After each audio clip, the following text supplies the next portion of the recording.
সঁফুৰা বৃত্তিৰ পৰীক্ষাৰ তোমালোকে আবেদন কৰিছা।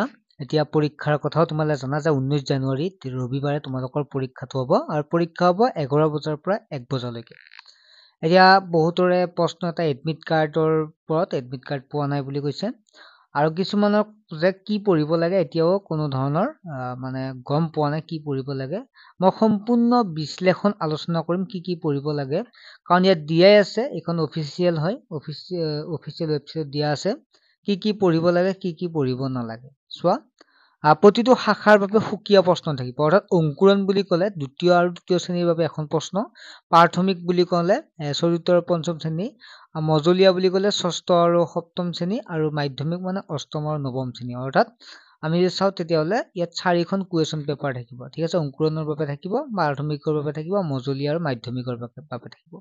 এতিয়া মাৰ্কছটো তোমালোকে গমে পাইছে, 150 নম্বৰ থাকিব, যিসকল প্ৰাথমিক, মজলীয়া আৰু মাধ্যমিক, আৰু অংকুৰণৰ বাবে থাকিব মাত্ৰ 100 নম্বৰ। আৰু সময়টো হৈছে সময়টো কিমান হ'ব,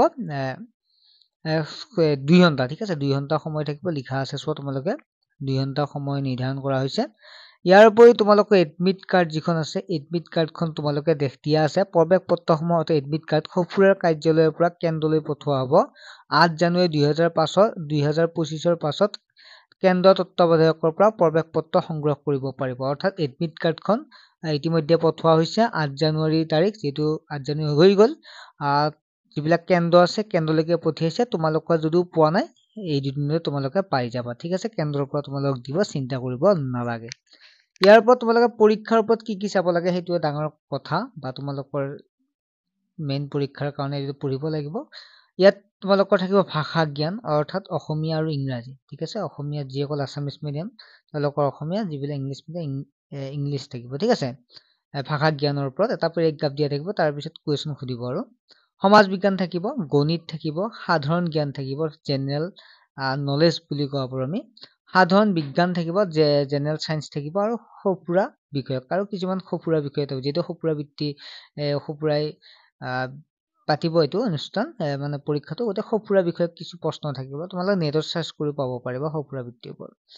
ইয়াত তোমালোকে নেক্সট কথাটো হৈছে, ইয়াত কিতাপ কি চাব লাগিব, অসম চৰকাৰৰ বিদ্যালয়, অসম জাতীয় বিদ্যালয়ৰ শংকৰ শিশু বিদ্যা নিকেতনৰ পাঠ্যপুথি, এইখিনি পাঠ্যপুথিখিনি চাব লাগিব, ঠিক আছে। কি অসম চৰকাৰৰ বিদ্যালয়, যিবিলাক চৰকাৰী বিদ্যালয় হওক বা জাতীয় বিদ্যালয় হওক, আৰু শংকৰদেৱ শিশু নিকেতনৰ যিখিনি মেইনলি থাকে আৰু, ঠিক আছে। যিসকল চৰকাৰী বিদ্যালয় আছে তোমালোকে চৰকাৰী বিদ্যালয়ৰ কিতাপখিনি চাবা, যিখিনি ছাত্ৰ ছাত্ৰীয়ে প্ৰাইভেটত পঢ়ি আছে প্ৰাইভেটৰ খিনি চাবা।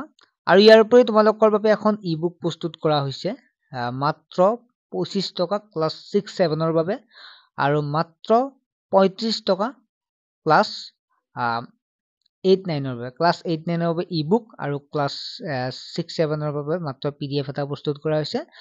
কোনো ছাত্ৰ ছাত্ৰীয়ে যদি ল'ব বিচাৰে ল'ব পাৰিব, যিটো নাম্বাৰ দেখা পাইছে এই নাম্বাৰটো SMS কৰি তোমালোকে ল'ব পাৰিবা, ঠিক আছে। মাত্ৰ 25 টকা ক্লাছ 6-7ৰ বাবে, আৰু ক্লাছ 9-10ৰ বাবে কিমান হ'ল 35 টকা, ঠিক আছে।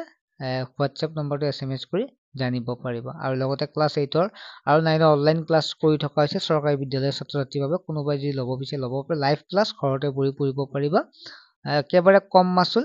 ক্লাছ 8ৰ বাবে 119 টকা মাত্ৰ, এতিয়া অফাৰো চলি আছে, ল'বলৈ ল'ব পাৰিবা, 119 টকাতকৈ কমত পাবা 3 মাহৰ কাৰণে। আৰু ক্লাছ 9ৰ 100 টকা, 100 টকাতকৈ এতিয়া অফাৰৰ কাৰণে কম হৈ আছে, কোনোবা ল'লে ল'ব পাৰিব, ঠিক আছে। বাই।